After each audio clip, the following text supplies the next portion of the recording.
God's one and only voice is silence means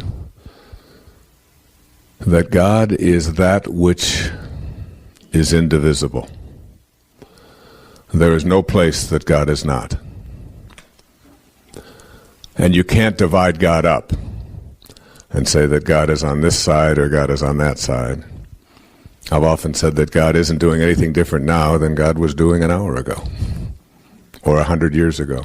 And God isn't doing anything different now than he will be doing 1,000 years from now. God is exclusively here and now, not elsewhere, not in heaven someplace apart from us, but here, now, and indivisible. And the word indivisible is very important, because that which is everywhere and cannot be separated or carved up is something that we have a great deal of difficulty in the world of the physical form experiencing and understanding. Because our world, the world of you listening here, is a world of dichotomies. It's a world of paradoxes. We divide everything up. And dichotomies are just our way of being. We divide everything in the world up. The only reason we know that something called darkness exists is because of light. If there was nothing called light, we wouldn't know anything called darkness. The only reason we have a concept called up is because we have something of its reverse called down. You've never seen a person with a front who doesn't have a back. You've never seen a person with an outside who doesn't have an inside. We divide everything. Everything is in the world of the divisible. In the Bhagavad Gita, it speaks about transcending the dichotomies, figuring out a way to get past the up-down, the male-female, the good-bad, the right-wrong, the old, the new, the alive and the dead. Everything has its dichotomy. You can always find its opposites. In fact, that's how the symbolism of language is created, through having opposites. We don't know about oneness in the physical world. Everything has its counterpart, its dichotomy, except for silence.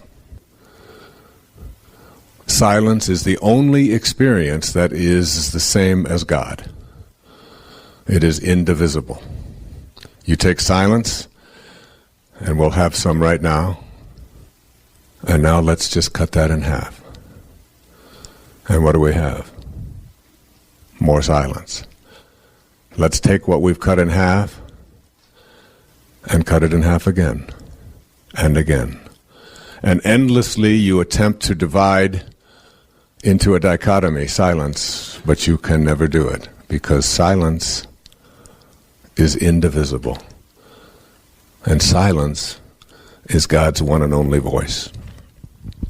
When you go into silence, you go into the place where you make conscious contact with God, whatever it is that God means to you. You make conscious contact with that omnipotent, omniscient force in the world, that omnipresence of God. And the reason I say that it's not crowded along the extra mile is because the mile that most people are on is a very, very noisy mile. And I encourage young people to become more comfortable with silence. We live in a world of bulldozers and leaf blowers and trucks that make endless amounts of noise and chatter. And constantly, I have a home, a place a retreat that I go to frequently on Maui. And oftentimes I will walk in the morning and they're in a big building project in Maui. And I'll go past one building after another and start to count the noisemakers, as all of these machines and all of these people who are trying to make the place look so pristine and so beautiful and so landscaped, instead of just letting it grow, just letting it be. Silence and God are one because you can't divide either one of them. Okay? So that going to silence as frequently as you can, and understanding that out of silence, everything is created. The words that you are listening to right now as I speak emerge from silence.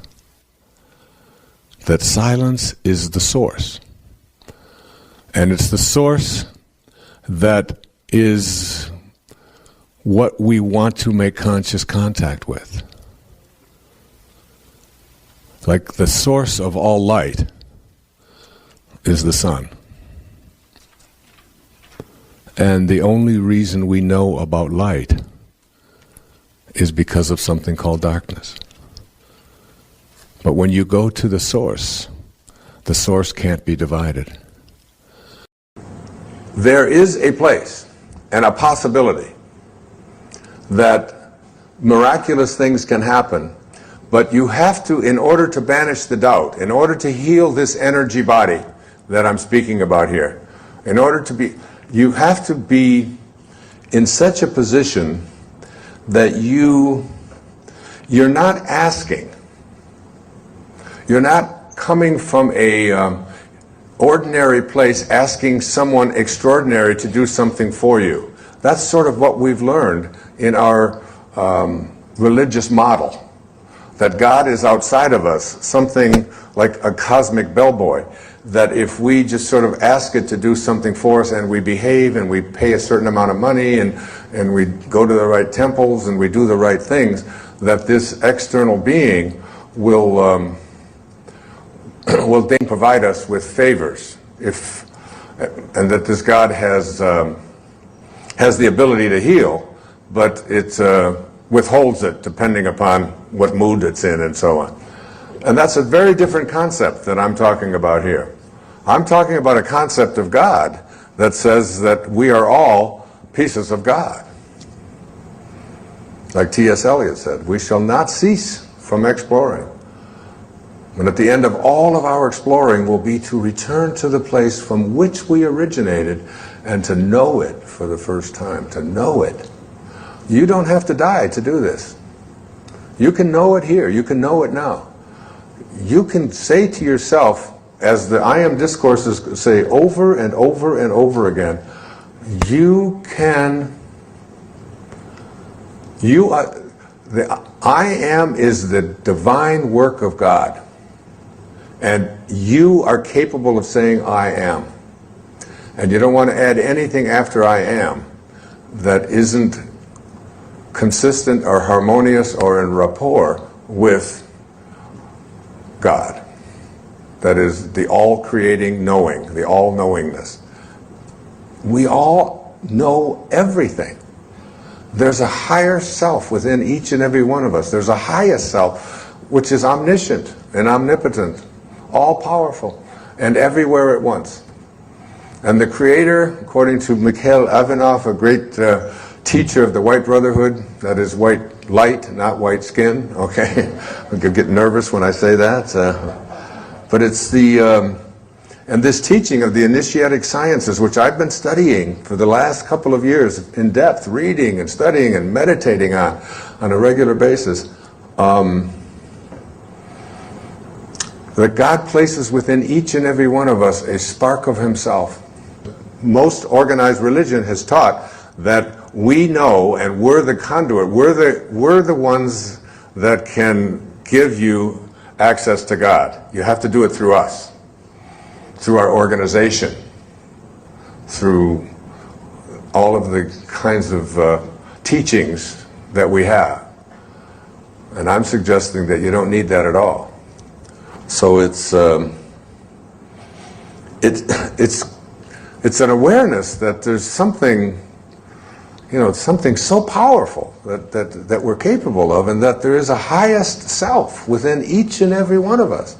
And this highest self is, religion doesn't teach it. Religion has not taught that because it's been so much about power. So, when we're talking about the conflicts that are going on here in the Balkans, where we are right now, off to Medjugorje tomorrow.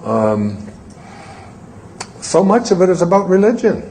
So much of it is about, Christians and Muslims and fighting and all of this kind of thing over these ideas. And I'm suggesting to you that Jesus was saying, you are God's.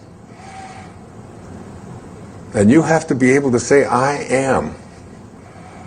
And anything that you want to place your attention on, if you want to overcome an addiction, if you want to lose the weight that you've had for as long, if you've been overweight for most of your life, if you want to attract prosperity and wellness into your life, if these are something that you really want for yourself, truly, if you want it for yourself, you have to declare it. And it's not about asking. It's about commanding.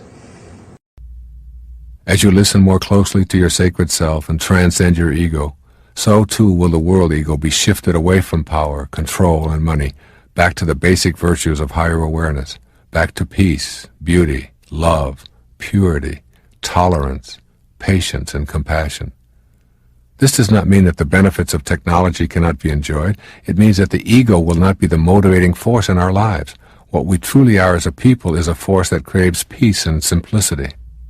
We want that deeper awareness that comes with the sanity of the higher self. It is insane to continue believing that we are a collection of tribes, each with a separate identity and a special mission. It is insane to believe that anyone who does not fit into our particular tribal mentality is a potential enemy. We know that there is not a separate God for each of us, or even for each of our tribes. We know that there is a universal divine intelligence that flows through all of us, and in that sacred space within us, we are all one and the same. We know that the best within us is love, kindness, and compassion. Yet our egos, both individually and collectively, have campaigned long and hard to promote a false idea. How sane is it for people to be killing each other over disputes that ancient egos created long before we arrived? How sane is it for us to believe that some of us deserve to eat the food that God provides, and that others do not deserve it by virtue of their geographic location? How sane is it for us to pump up our youth with the philosophy of the free ride by leading them to believe that if they want something, they deserve it? How sane is it to show our children pictures of violence as entertainment and allow them to adopt the ego belief that it is human nature to hurt others as a way to defend a right to be special and separate? As our higher selves begin to triumph over ego in the daily decision-making of our lives, we will truly be making progress on the path of the sacred quest for all of humanity. You must banish all doubt about your ability to facilitate such a quest and begin to know that you are both the microcosm and the macrocosm. There is a universe within you, a unified field of all possibilities that you can reach as you become the compassionate witness. Be silent. Shut down the inner dialogue. Most important, transcend the false self that we call the ego. That is when the healing will begin to occur. The world ego is destined to be restrained as more individuals look within and consult the higher part of themselves. The doubts are vanishing, and the spiritual revolution is well underway. Moving toward an egoless world is not some far-fetched idea, any more than the disintegration of the Iron Curtain was a far-fetched idea.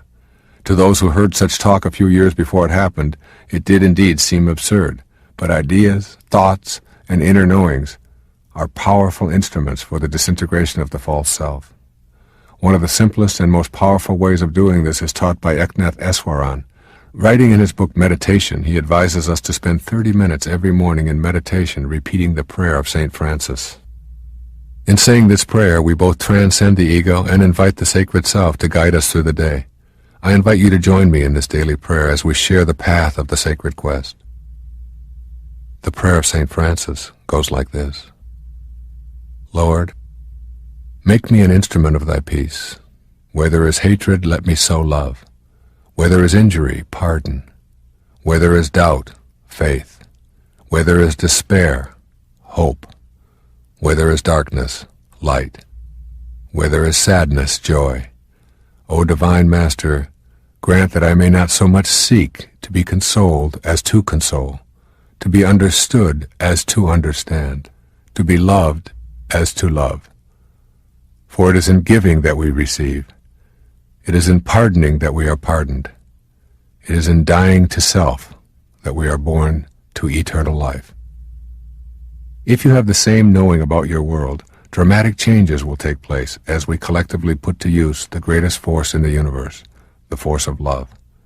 When enough of us as a people begin to think in certain kinds of ways and we reach a critical mass, then all the rest of us begin to align that way. And the same kind of changes that take place in the history of humanity in one place take place all over the planet at the same time. And as people begin to think this way, that the spread is not a physical property, that it's an invisible property. That indeed we are all connected, but what we're connected with is not something that we can get a hold of. As Deepak always says, quantum physics is not only stranger than you think it is, it's stranger than you can think. Because indeed, what it does is it shatters the illusion of our separateness. So that if enough of us begin to believe that something is intolerable, and we really begin to act on that and think that way and create that, because collectively the same thing is true. The state of your life is nothing more than a reflection of your state of mind, and the state of the world is nothing more than a collective state of mind. It's a state of mind. We act collectively on what we think about. The idea of having a quiet mind. When I first started practicing meditating, which I encourage people to do, not from any Far Eastern guru loincloth kind of thing at all, but as a way of understanding that there's another dimension. If I were to take you, the listener, and to put you in chains, and to put you in a dungeon, and to deny you light and human contact for the rest of your life, you would probably say to yourself, this is the end. This is the end. I can't handle this. There are some people, believe it or not, among us, who, if you were to do that very same thing, would say, this is a beginning. There's a whole world there. If any of us were forced to learn how to go into that world, we would discover many, many, many things about ourselves. And I'm talking about the world of the mind. It's not an accident that all of the great spiritual masters have encouraged a kind of meditation of one kind or another, and that most advanced people, most awakened people, practice it on a regular basis. It's not an accident. You begin to discover how slimy your mind is. The thoughts that you have all the time, and how much disasterizing we do with our minds, and how much stuff that we occupy our minds with that is so unnecessary and so silly, so foolish, so destructive, that quieting our mind and meditating really go hand in hand. Now, meditating doesn't require a lot of training. It doesn't require somebody teaching you exactly how to do it or whatever, because that defeats the purpose of meditating. When you meditate, you really want to go in there and quiet your mind. And what you want to be able to do in your life is to have an open, but not a rampage going on inside of your mind, not 1,000 thoughts barraging it. And these thoughts that you have, these are yours. These are your creation. I used to tell people as a therapist, if you don't believe that you're in control of your thoughts, then I want you to tell me who is.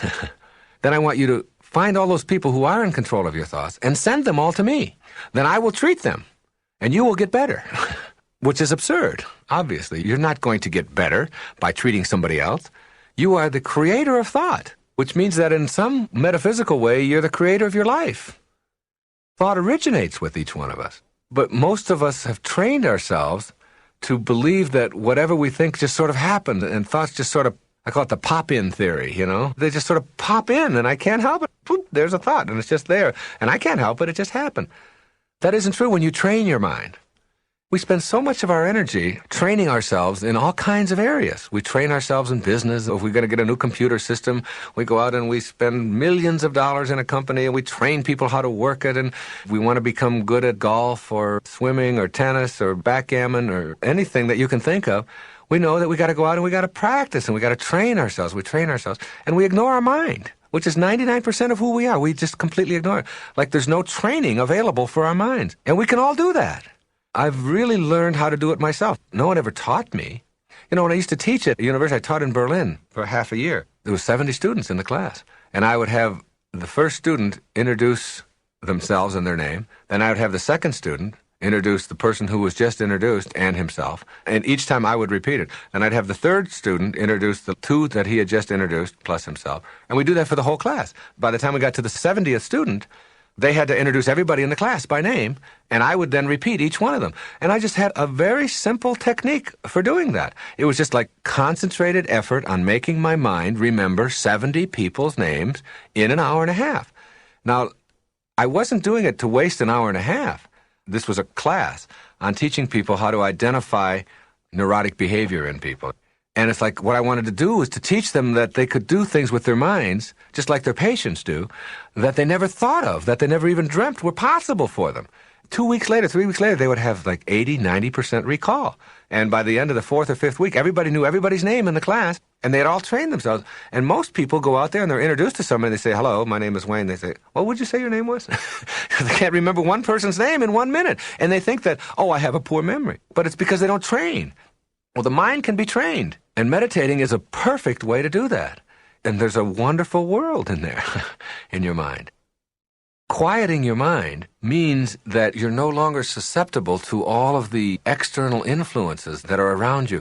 I'm always amazed when I watch the U.S. Open tennis championships that are played in New York, right near LaGuardia, at how the players are able to continue playing with jets going on overhead. And yet, when I am really completely involved in a tennis match, I've had people where I've played, I've had jackhammers going next to me, and my opponent is going crazy. They have to go over there, and I tell them, I don't notice it. My concentration is on the ball. And I don't hear that lawnmower going off, or the jackhammer going, or the airplane going on overhead. We can train ourselves to do that. The people who are really good at any game or any activity that requires concentration know how to do that.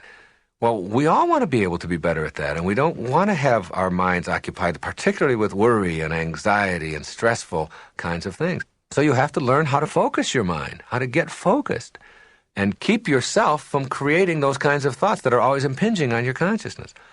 Miracles are available there. You talk about surrendering. I meditated for a long time. It's like there would be a light. I would have this light that I would create. And it's really interesting that you can create a light with your eyes closed in a dark room. So you don't really need your eyes to create light. You need your mind to create light. Your mind can create light. And all of us do it in our dreams. We can create a color in our dream without any light. So that our minds are capable of producing that. And our minds can create smells, and we can create sounds. We do all of that in our dream. And that's just a pure thought state. So what you want to do is get to that pure thought state. There was a man who, his name was Francesco, and we named the city of San Francisco for this little monk. He gave up all of his worldly possessions, and he provided us with a message. Remember earlier I said Einstein's observation that all of us, everybody else is concerned with details. All I want to do is learn to think like God. Do you see what he meant now? Can you see that? He wants to think and sound and feel like his source. Well, Francesco, who later became known as St. Francis of Assisi, a place where I've visited many times and feel a very deep and powerful connection. The words to that I'd like you to play over and over again. The words to that are very powerful words. Make me a channel of your peace. Where there is hatred, let me bring love. Where there is injury, pardon. Where there is doubt, faith. Where there is despair, hope.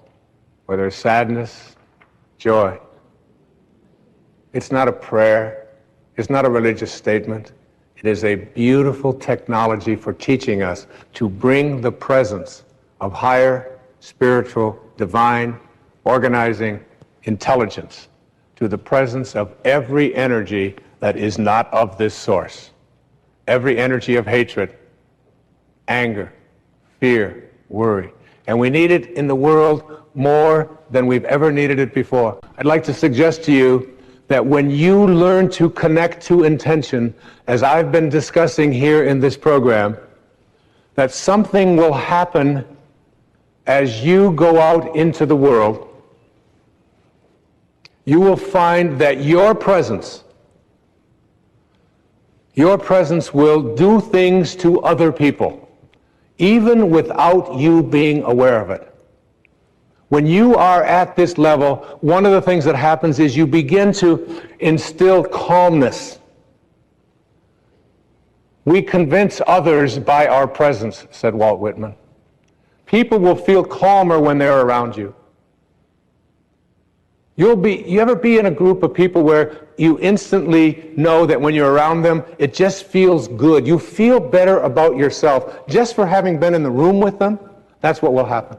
And there's also people who, when you're in the room with them, you want to run away because they bring very low energy. And people say to me, you know, other people are always bringing me down. I'm working with, if you knew what my family was like, if you lived with the people I live with, you wouldn't be saying these kind of things. And I say, low energy people can never bring you down. You have low energy because you hate people for hating you. You get angry at people for being angry at you. You judge people for judging you. You join others in their low energy. What did Sky just say? Make me a channel of your peace. Don't send me peace. Francesco didn't say, I need some peace. I'm short of peace. But this is only peace. It can only provide. Make me a channel of this. Allow me to be this. Your presence, when you connect to intention, to the field of intention, as I've been describing it here today, your presence makes other people feel energized. They want to do more. They want to write. They want to create their music. They want to make Mr. Holland's Opus. It's like, who doesn't love that movie? And it isn't because it was such a great movie, which I think it happens to be, but it was because everybody, every one of us has that in Rocky. How many people saw Rocky? Remember Rocky by Sylvester Stallone? And you walk out of there, and you might despise boxing, but you go, there's a Rocky in me. We all feel, you walk out of there, you just feel like, it's like your presence makes others feel connected and uplifted. Your presence makes others people feel purposeful. It inspires them to greatness. And there's also an impact that you have on the consciousness of all of humanity. In Power versus Force, again, Hawkins speaks about what happens to us. What happens to us when here we have in this room probably 1,000 or more people in this beautiful, majestic theater in Boston. Just by your being here, just by watching this program and taking on some of these ideas, you change the energy of the entire planet. Everything is connected to everything else. The Native Americans used to say, no tree has branches so foolish as to fight among themselves. We're all branches on a tree called humanity. But remember the word coincidence. In mathematics, it's a term that defines angles that coincide. And in mathematics, two angles that coincide are said to be angles that fit together perfectly. And we have taken a term that means something that fits together perfectly and interpret it to mean that is something that fits together and shows up accidentally or in chaos. But actually, anything that is coincidental with something else is a fit that is perfect. And there are no accidents in this universe. When you begin to access a power, you start to have an awareness that it's absurd to believe that in a universe which has an intelligence behind it, that an accident could show up. Everything is a part of the perfection of it. Everything. There are no accidents in this universe. You came in when you were supposed to, you'll leave when you're supposed to. The children that came through you or didn't come through you are all part of that perfection. Questioning it, challenging it, all it does is keep you from accessing the ability to manifest and attract into your life what you really would like to have when you begin to question it. And when you ask, now the question always comes up when I talk about these kinds of things is, well, if there is a force, and this force is a part of the perfection and there are no accidents, at what point do I have a free will? And am I making any of these decisions? And Jung answered that question brilliantly. He said, at the same moment that you are a protagonist in your own life and you're making choices, you are also the spear carrier or the extra in a much larger drama. You are doomed to make choices. And that paradox is something you have to live with. Yes, you are making choices. Yes, you have the capacity to attract into your life virtually anything you want. And yes, there is an intelligence into which you can connect that can access virtually anything you put your attention on. And yes, it's all part of the perfection of the universe. Yes, both of those things you have to live with at the same time. You have to transcend those dichotomies. But I want to speak just for a few moments about what happens when you leave ordinary levels of awareness and you leave these lower energies. When you leave the energy of the solid, where all of your problems occur, when you leave that and move into this energy of spirit, wherein you only have love to give away, as I spoke about earlier, where your response to sadness is always a higher energy of joy, where your response to doubt is always a higher energy of faith, where your response to hatred is always the higher energy of love. When you practice what Francesco taught us in that very famous prayer attributed to St. Francis, what happens when you reach these higher spiritual energies is that you start to access something in which you can see it coming. And you get outside of yourself, as I just spoke about. And that is called intuition. And that intuition is available to you, that you can practice it virtually any time in your life, but you've got to get out of these lower and slower energies because it's not accessible there. It doesn't exist there. Problems exist there. Fear exists there. Worry exists there. Guilt exists there. Hatred exists there. Anger exists there. These are all lower and slower energies. And when you listen to the 10th principle, you'll see that they're not just lower energies, but they weaken us whenever we access them and whenever we use them. But when we get outside of them, we start to get out in front. And now I suggest to you, brazenly, that you don't have to have accidents in your life. That you don't have to be a victim of crime in your life. That you don't have to live in a world of scarcity in your life. You don't have to. If you're willing to take responsibility for whatever acts of crime have come your way without guilt, if you're willing to, and just say, I own them, they're mine, I've attracted it for some reason. If you're willing to say, I have had these various accidents and I've attracted that into my life, I don't understand why, but I know that it's mine. If you're willing to say that I've attracted the wrong people into my life, people who have abused me and victimized me, and I have taught people how I'm willing to be treated, and I'm no longer willing to do that, and so I'm going to send out a different attractor energy. If you're willing just to take responsibility without guilt, I underline it, I don't want any letters, okay? I underline it. You do not deserve any of it. You have not been punished for the things that have happened in your life. You just own them. They're yours. Because you can't get past them if you're waiting for something outside of you to change. You get past them by taking responsibility for them. Then what happens is you start seeing an accident coming. And many of you have had that experience. When you are in a higher frequency in your life, and you have an intuitive sense that, I know it's a green light, but I think I better stop. You know, a lot of heads nodding up and down. And something tells you, whatever it might be, something tells you, I better stop and slow down here. And zoom, there goes somebody through a red light, and you stop and you have that feeling that goes through you. Go, what was that? What was that? And you know when you can access that? When you're close to God. When you're in fear, you can't access it.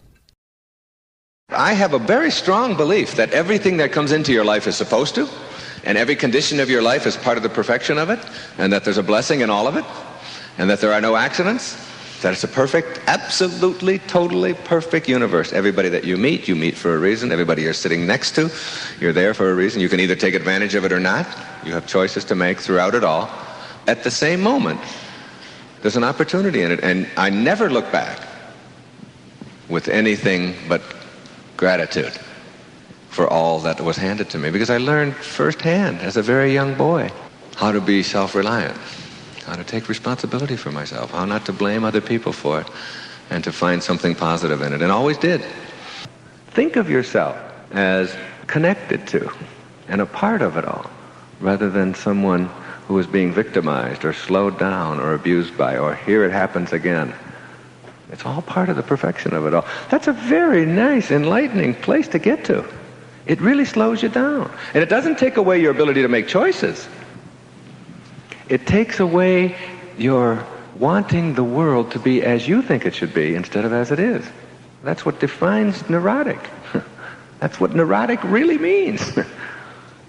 To be wanting the world to be as you are rather than as it is. And for you to process it exactly the way it is. And if you see everybody as a teacher, then you ask yourself, what do I have to learn here? And it's like in that second that you're just about to be angry and go around and maybe even have a head-on collision or whatever, or maybe nothing, but still in a hurry, maybe at that moment that person is there. That person is there to teach you to slow down a little bit. Whenever you have a thought of, I don't have enough coming into my life, things aren't the way I would like them to be, I don't have enough money coming in, I don't have the right kind of relationship, that's all coming from a place of fear and a place of lack. When what I've learned to do is just go within and say, I am exactly the way I'm supposed to be, and everything that has ever shown up in my life showed up exactly on time, the same way the sun shows up on time every morning and the moon shows up every evening on time, that everything in this universe is absolutely perfect. There are no accidents in it, and the only choices that I have are how I'm going to process the things that have showed up in my life, the father that I had, the resentments that I had with them. I no longer have to have those. So the lowest stage of enlightenment is that stage where you look back on your life and you say, now I know why I had to be an alcoholic for those years. And now I know why I had to be in that relationship with my ex-wife. And now I know why I had to go through the bankruptcy. Or now I know why I had to create that cancer. Or that heart attack. Or whatever it was that taught me how to transcend that self-defeating behavior that I used to think I couldn't do anything about. You see? The second stage of enlightenment is when things like this are happening to you. You know there's a blessing in it. There's an opportunity in it while it's happening. You're smoking, and you know that there's something in this for me. You're going through a relationship difficulty, or you're having an accident, or you've gone through a series of illnesses, whatever it may be that seems to be a struggle for you in your life. While it's happening, you're looking constantly for what's in it for me? What can I get out of this? There's no mistakes out there. It's all being created for some reason. So that's the second stage. And that minimizes the suffering.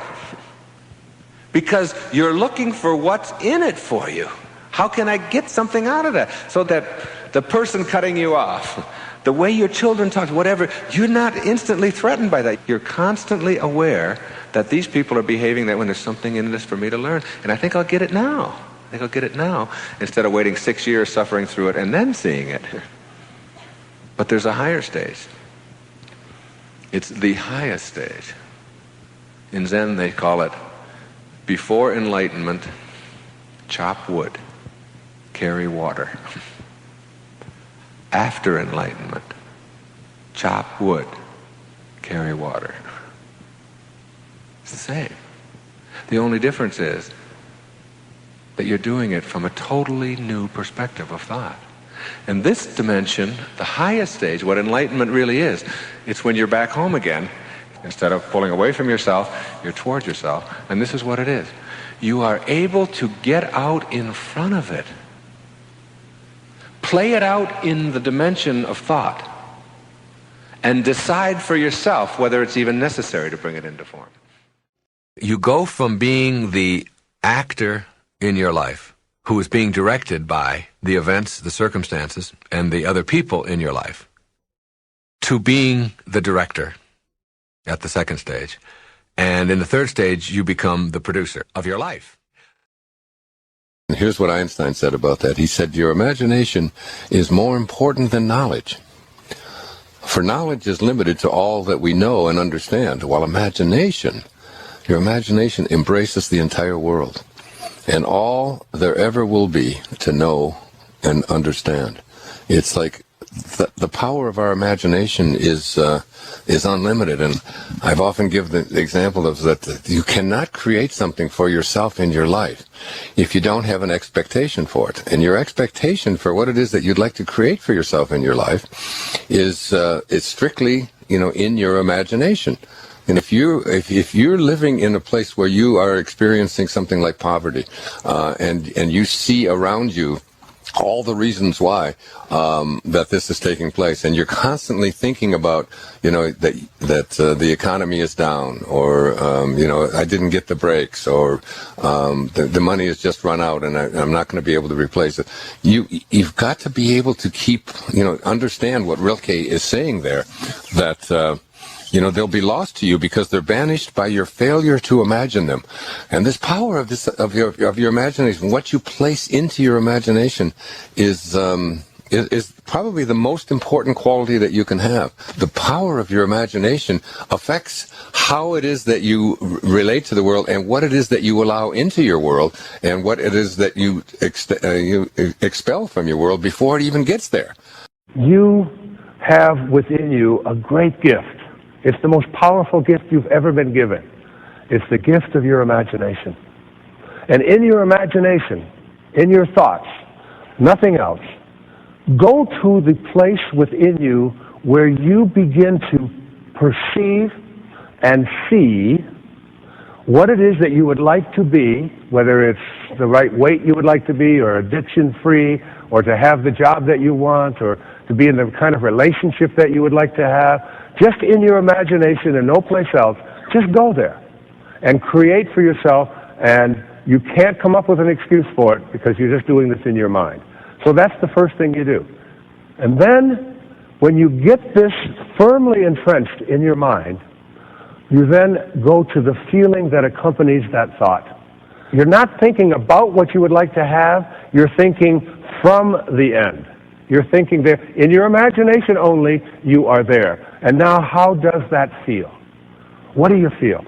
I was at the mall just recently with Sky and Serena, two of my daughters. And this young man walked up to me, young man, 39 years old.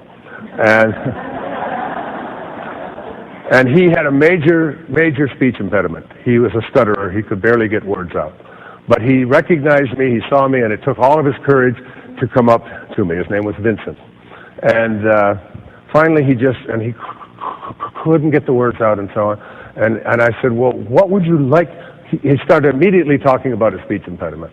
And I said, how would you, in your imagination, what I'd like you to do right here, right now, is I'd like you to see yourself as free of that speech impediment. Just free of it. It's gone. It's completely gone.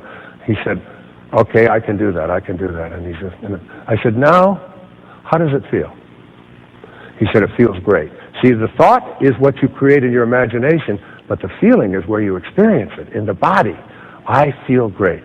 I said, what I want you to do is every single time you think about that speech impediment, I want you to go to that feeling. I feel great. Every time you think about losing the weight, I want you to go to the place in your imagination in which you are what it is that you want to weigh, looking the way you want to look. Every time you have a thought about you don't have enough money, I want you to go to the place in your imagination where you are free of that fear of not having enough prosperity or abundance. Just go to that place and then ask yourself, how does it feel? It feels joyful. It feels content.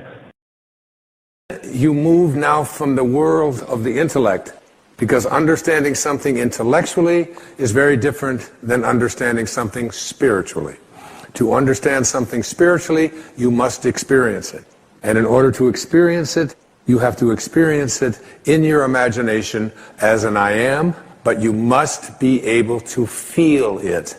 Our feelings are the things that take place in our body. It says, Neville says, and I have this on next to my bed where I live in Maui, make your future dream a present fact by assuming the feeling of the wish fulfilled. So whatever it is that you would like to experience in your life, remember, your imagination is yours. Everything that now exists was once imagined. Therefore, everything that is going to exist must first be imagined. Okay? Henry David Thoreau had probably the greatest definition of success that I have ever heard. He said, if you advance confidently in the direction of your own dreams and endeavor to live the life which you have imagined, you will meet with a success unexpected in common hours. It will chase after you if you can place into your imagination what it is that you would like to attract and begin to feel it. Listen to Neville. This is one of my most favorite quotes from The Power of Awareness. That which you feel yourself to be, you are. And you are given that which you are. So assume the feeling that would be yours were you already in possession of your wish. And your wish must be realized. So live in the feeling of being the one you want to be, and that you shall be. Every feeling makes a subconscious impression. And unless it is counteracted by a more powerful feeling of an opposite nature, it must be expressed. Your feelings are different from your thoughts. Your feelings are what you experience in your body. The dominant of two feelings is the one expressed. I am healthy is a stronger feeling than I will be healthy. I am healthy says I feel healthy, and I feel healthy. I feel great. I don't determine if I am well on the basis of what it says on a piece of paper or on the basis of what somebody else out there tells me. I live my life feeling within my body that I am strong, I am capable, I am able. And that is not just something that I say. It's not just an affirmation. An affirmation is an intellectual exercise. This is a spiritual knowing within that I am well. I am content. I am prosperous. But the words that Neville used there are the subconscious. Every feeling that you have makes a subconscious impression upon your body and upon your awareness. Now, you need to understand the subconscious mind of yours. Your subconscious mind rules your life. 96 to 97% of everything that you do is done as a result of your subconscious mind. And when your subconscious mind gets programmed, it goes ahead and responds to whatever it is your conscious mind has placed into it. And to feel it, not just to think it, but to feel it. Neville's law of assumption says this: if this assumption about what you would like to become is persisted in until it becomes your dominant feeling, the attainment of your ideal is absolutely inevitable. You must first assume the feeling of a wish fulfilled in all aspects of your life. So you have to say to yourself, what does it feel like to be prosperous? What does it feel like to be content? What does it feel like to be well? And I had to remind myself of that when I had this leukemia diagnosis. I had to remind myself, I was down about 30 minutes until I realized that virtually everything that shows up in my life has been a blessing. Virtually everything. All of the struggles, whether it's in, addictions, or whether it's in living in foster homes and being abandoned, whether it's my wife and I separating and the pain of that, whatever it might be. A dear friend of mine was Elizabeth Kubler-Ross. She passed away a few years back, and she was the one who wrote so much about death and dying. She had a wonderful and important message for us. She said, if you shield the mountain from the windstorms, you'll never see the beauty of the carvings. And the beauty of the carvings comes from being able to be in a state of gratitude for the storms that show up in our life just as much as the things that we would like to have show up in our life. You have to start retraining your subconscious mind. And your subconscious mind, it responds to what it is that you suggest to it. Now, the intriguing thing about your subconscious mind, your habitual mind, is that it can't make a distinction between what it is that you are feeling as a result of what you have placed into your imagination and assumed the feeling of it, and what you are experiencing every day in your life. If you go around feeling unhappy, depressed, miserable, sad, whatever, your subconscious mind says, oh, so this is what it is that you would like to attract into your life. And the universal subconscious mind, to which we are all connected, that we call the creative source of the universe, the divine mind, God, the Tao, whatever you might want it to be, it will begin to offer you experiences that match up to what it is that you are feeling, so your body responds to what it is you place into your subconscious mind. You have to retrain it. Now, I'm in a 72-year-old body today. I remember being in a 20-year-old body, and a 30-year-old body, and a 40-year-old body. And you can't find one cell of the body that I was in when I was 20 years old, 50 years ago. There's not one cell left. You go out there and I can't find it. It had all kinds of flowing stuff coming out of my head, and it's like, it's gone. You're not doing anything. You're just being done. That's one of the things that the Tao says, that the Tao is just another term for God. The Tao does nothing. It leaves nothing undone. It leaves nothing undone. Makes the planets stay in alignment, the sun comes out, the oceans are filled, the life that goes on, fish reproduce themselves, roses show up, and there's nobody out there doing anything. It does nothing. So the question of who we are is can't be answered in physical terms, and it can't be answered with the senses.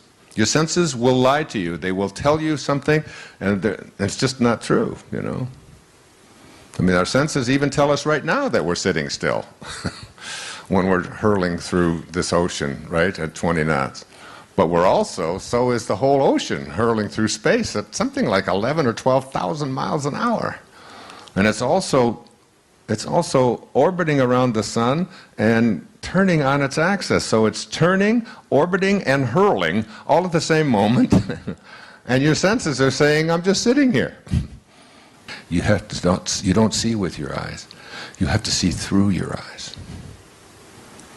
The part of you that is processing what I'm saying here right now has no form to it, has no beginning, it has no end. There's an infinite part of you. There's an invisible part of you.